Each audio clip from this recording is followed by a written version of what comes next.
राय जी, बहुत स्वागत करता हूं आपका न्यूज 18 के एक खास कार्यक्रम राइजिंग छत्तीसगढ़ में।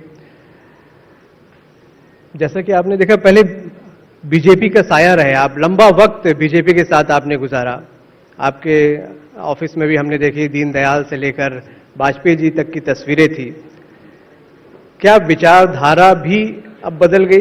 किस तरीके से कांग्रेस का हाथ थामने के बाद विचारधारा में क्या परिवर्तन आप देख रहे हैं? देखिए, हम भारतीय जनता पार्टी में बहुत लंबे समय से रहे और उसके जो शीर्ष नेतृत्व था, प्रारंभिक दिनों में भी हम उसी में रहे। अटल बिहारी वाजपेयी, लाल कृष्ण आडवाणी, सुंदर सिंह भंडारी, सुषमा स्वराज जी और एक जमाने में आई श्रीमंत राजमाता सिंधिया ग्वालियर की, प्रमोद महाजन इत्यादि बहुत सारे नाम हैं। उनके साथ मैंने बीजेपी में हम रहे। इमरजेंसी लगी, उसका भी सामना किए। उस 77 में पहला चुनाव हम लड़े थे और विधानसभा का, उसके बाद मध्य प्रदेश विधानसभा में आए थे। ये जो लंबा कालखंड था, भारतीय जनता पार्टी एक तरह से केवल एक चुनाव लड़ने वाला राजनीतिक दल नहीं, समाज और देश में भी आज़ादी के बाद कुछ और परिवर्तन होने चाहिए, इस दिशा को, इस समाज को भी लेकर के काम कर रही थी। क्योंकि इस देश को दुनिया में बहुत अलग तरीके से देखा जाता था। एक जमाने में हम इस राष्ट्र को दुनिया को दिशा देने वाला भी कहते थे। ये पहला देश है जिसने दुनिया के किसी देश पर कभी आक्रमण नहीं किया। यहाँ लोग आए सभी प्रकार के और यहाँ हम लगातार खड़े रहे। जातियों का उत्थान पतन, आंधियां झड़ी प्रचंड समीर, और खड़े देखा झेला हंसते, प्रलय में हम पले हुए वीर। ये किसी देश पर हमने नहीं किया और उस देश को एक नए रूप में परिवर्तित करने का, एक नया काम करने का काम भारतीय जनता पार्टी, जो पहले जनसंघ के रूप में काम कर रही थी, उसमें मैं प्रारंभ से ही था और निरंतर आगे बढ़ते रहे। धीरे धीरे ये जो कालखंड आया है, इसकी लंबी चर्चा की आवश्यकता नहीं, हमको सबको सुनना है। लेकिन इस कालखंड में धीरे धीरे धीरे बीजेपी की स्थिति, पता नहीं क्यों मुझे लगने लगा कि वो स्थिति जो थी उसके लिए, उससे हटने लगी है। और एक समय ऐसा आया, हम अनुभव करने लगे, छत्तीसगढ़ में बीजेपी कमजोर है, ऐसा मैं समझ रहा था। कई नेताओं से बातचीत हुई कि भाई इसको ठीक करने की दृष्टि से अपने को सबको बैठ करके चिंतन करना चाहिए, बातचीत करनी चाहिए। लेकिन नई टीम जो आई है, नई टीम को आना ही चाहिए। वो धीरे धीरे ऐसा लगा कि पुराने लोगों की पूछताछ बढ़ खत्म हो गई। पार्टी का चिंतन में, पार्टी की सोच में इसको मजबूत बनाना है, इस दिशा के बैठकों में भी शामिल करना बंद कर दिए। और धीरे धीरे ऐसा लगने लगा मुझे कि ये अब 70 साल वाले हो गए, 70 प्लस, तो अब इनका काम तो खत्म हो गया है, तो घर ही जाना है। ऐसा सोच करके लोगों ने सोचा तो हम घर ही चले आए, घर मैंने छोड़ दिए और कांग्रेस ज्वाइन कर दी। लोग ये भी बोलते हैं कि आपको कुछ अभिलाषा थी, महत्वाकांक्षा थी, इस वजह से आप यहां पर कांग्रेस में आप शामिल हो गए, क्योंकि बीजेपी में जैसे आप कह रहे थे अब मौका नहीं मिल रहा था। नहीं नहीं, हमने बहुत पहले कहा है, मुझे कोई इच्छा नहीं, कोई लालसा नहीं। मुझे अनेक बार 10 साल से मुझे कहा जा रहा था, मुझे बताया गया कि आपको गवर्नर बना देंगे।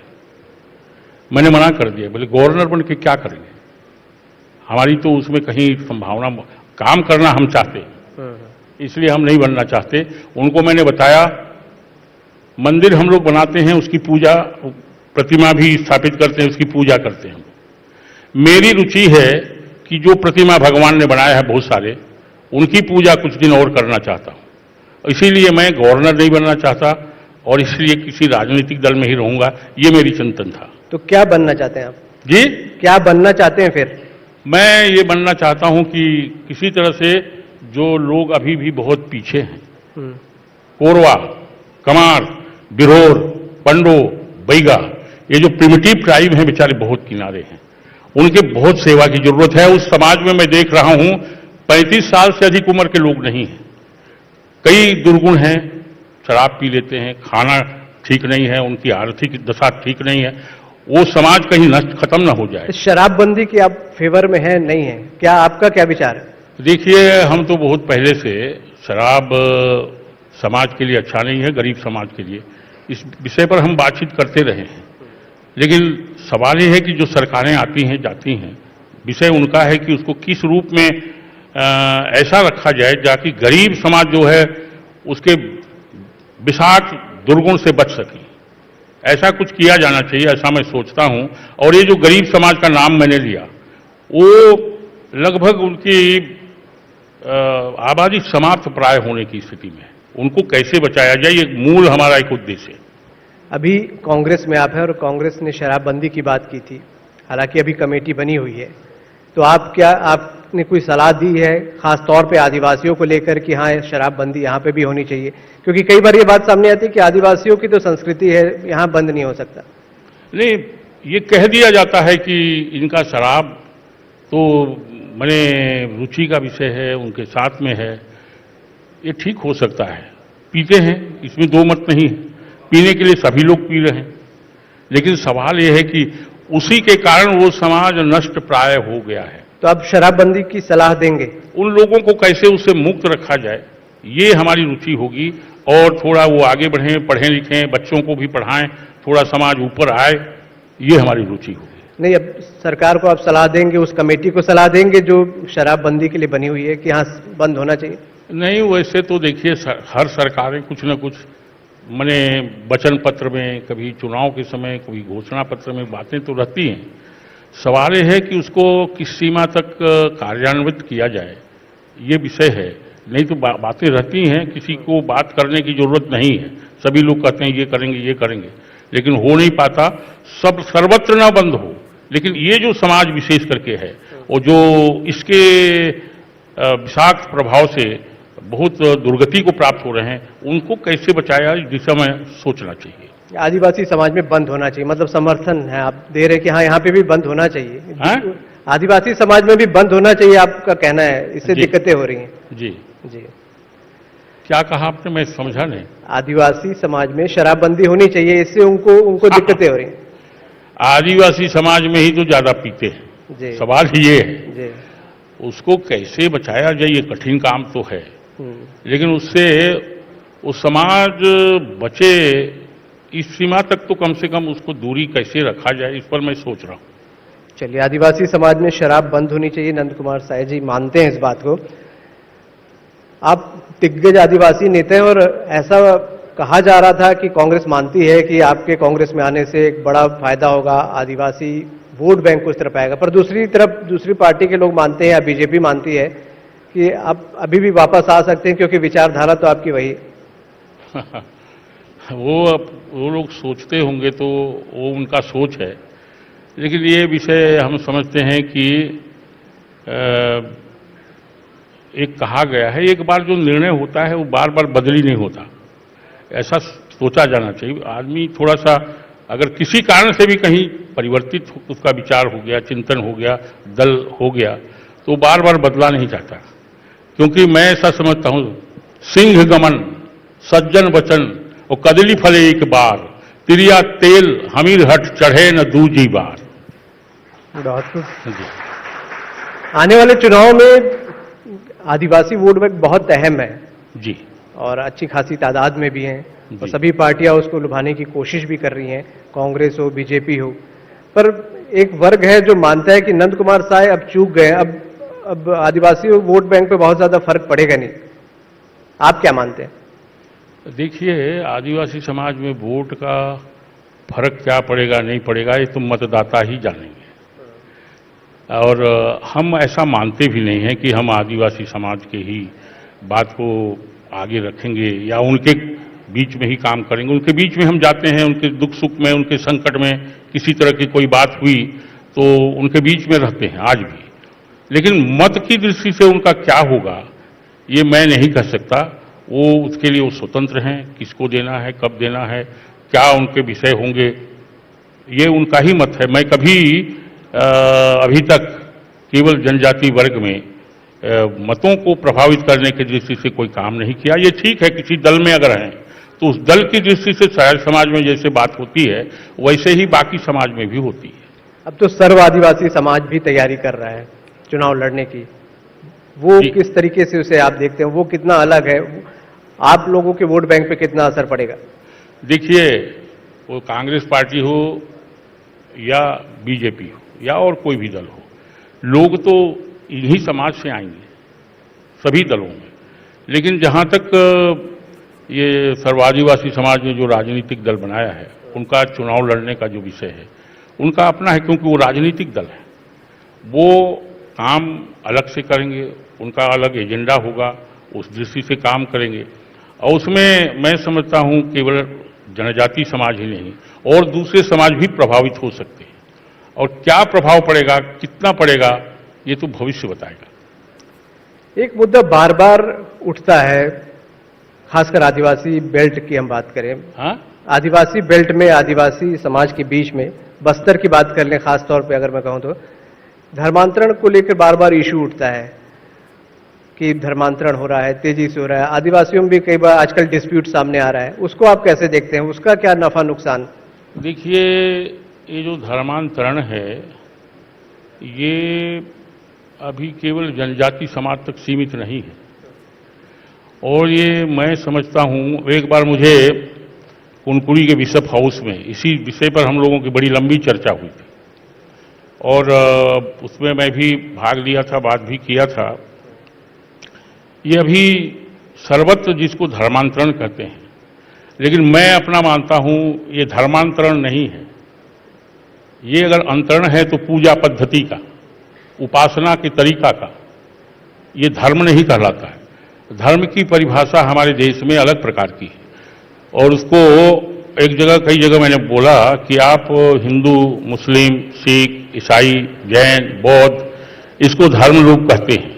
दरअसल में ये धर्म नहीं है, ये तरीका है उपासना का, पूजा की तरीके हैं, पद्धतियां हैं। धर्म का मतलब तो बड़ा आंतरिक चीज है जिससे मनुष्य का व्यक्तित्व निखरता है, उससे खड़ा होता है। हमारे शास्त्र में मनु महाराज ने लिखा है धर्म के 10 लक्षण हैं। धृति, क्षमा, दमो, आस्तेयम, शौचमिंद्रिय निग्रह, धीर, विद्या, सत्यम, क्रोधो, दशकम धर्म लक्षण।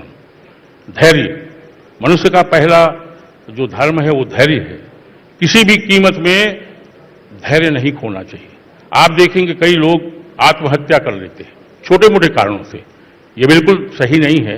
वो धीरज जहां खत्म हो जाता है तब वो आत्महत्या की ओर प्रवृत्त हो जाता है। तो मैं ये चाहता हूं कि धर्म की परिभाषा अलग है, ये अलग है, और ये धर्मांतरण कह रहे हैं जिसी तरह से, उसमें बहुत सारे लोग, मुझे मालूम है इधर कहीं 58 गांव के साहू लोग ईसाई हो गए, पंजाब के सिख ईसाई हो गए, अलग अलग जगह कहीं पंडित लोग ईसाई हो रहे हैं, कहीं बड़े बड़े नौकरी पेशा वाले वो धर्मांतरित हो रहे हैं। ये इस तरह का संकट तो आया है, ये क्यों है, क्या है, आगे देखना पड़ेगा। तो ये आपका मानना है कि ये पूजा की पद्धति बदल रही है? जी, पूजा की पद्धति बदल रही है। तो क्या इसका इलाज है, क्या होना चाहिए, नहीं होना चाहिए? आप बहुत विद्वान व्यक्ति हैं, क्या सोचते हैं? वैसे हमारे देश में ये बताया गया है, आप किसी भी चीज, किसी भी ब्रह्म के किसी भी रूप को आप मानते हो तब भी आप उसी ब्रह्म को प्राप्त करेंगे, उसका रूप चाहे जो हो। हमारे उपनिषद में एक बात कही गई है, रुचिनाम वैचित्र्यात् ऋजुकुटिल नाना पथ जुसाम निर्णाम एको गमस्तोमसि पैसाम आणवैव।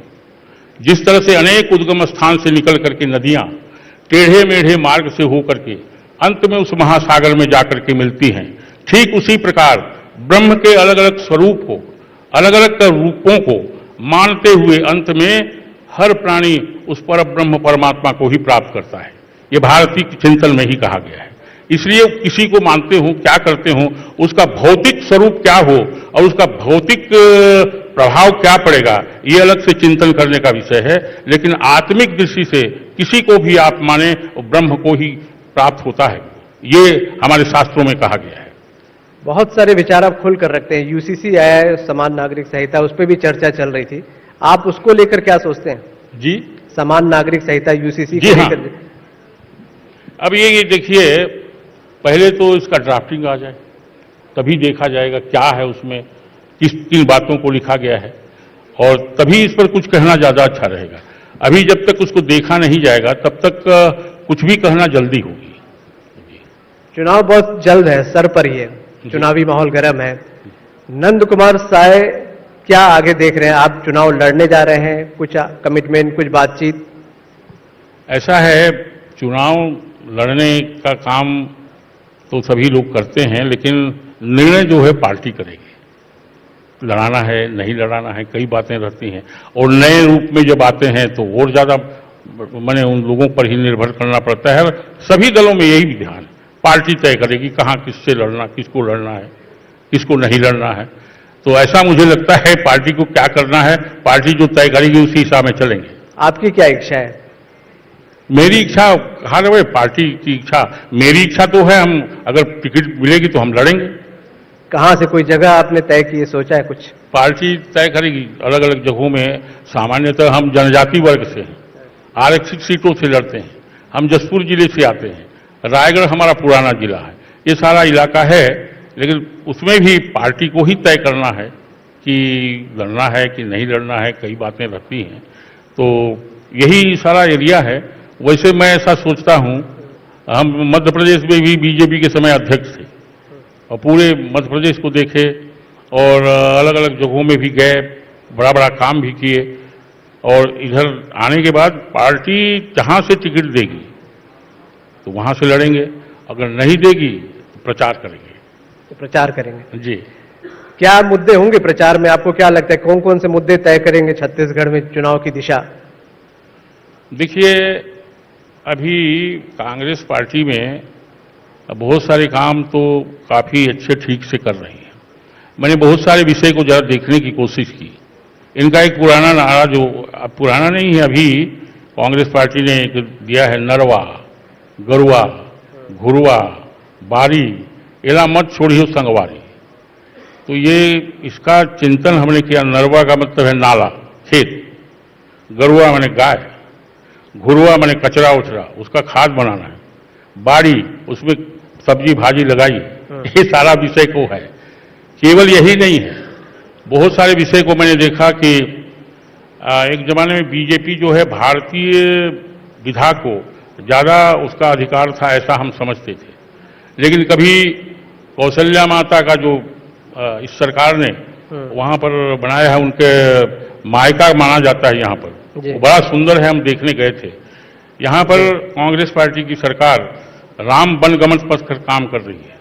दंडकारण्य जो हमारा बस्तर है उस पर भी इन्होंने चिंतन शुरू किया है, और बहुत सारे विषय पर, कोटवारों के मानदेय, मितानिन का और कर्मचारियों का क्या क्या बात हुई थी, उस पर भी उन्होंने काफी बातें की है और उसको आगे बढ़ाने की कोशिश की है। मैं समझता हूं इन सारी बातों को देखते हुए चुनाव में कांग्रेस पार्टी का पक्ष काफी प्रबल दिखता है। एक आखिरी सवाल, आपके दफ्तर में जो तस्वीरें लगी हुई थी दीनदयाल जी से लेकर वाजपेयी जी, आपके दफ्तर में जो बीजेपी के बड़े नेताओं की, पुराने नेताओं की तस्वीरें लगी थी जी, वो अभी भी कायम है या बदल गई? नहीं, बहुत सारे फोटो कहीं कहीं पर हैं और कुछ नए फोटो लग गए हैं, कुछ जगहों का फोटो का जगह अंतरण हो गया है। चलिए नंद साहब जी, बहुत बहुत शुक्रिया हमसे बात करने के लिए, बहुत सारे विचार आपने खुलकर हमारे साथ रखे। बहुत शुक्रिया न्यूज 18 के इस कार्यक्रम में आने के लिए। बहुत धन्यवाद। आप प्लीज मंच पर बने रहें। नंद कुमार साय जी ने हर सवाल का बेबाकी के साथ जवाब दिया। मैं मंच पर आमंत्रित करना चाहूंगी न्यूज 18 इंडिया के senior editor Pratik Trivedi ji, please मंच पर आए।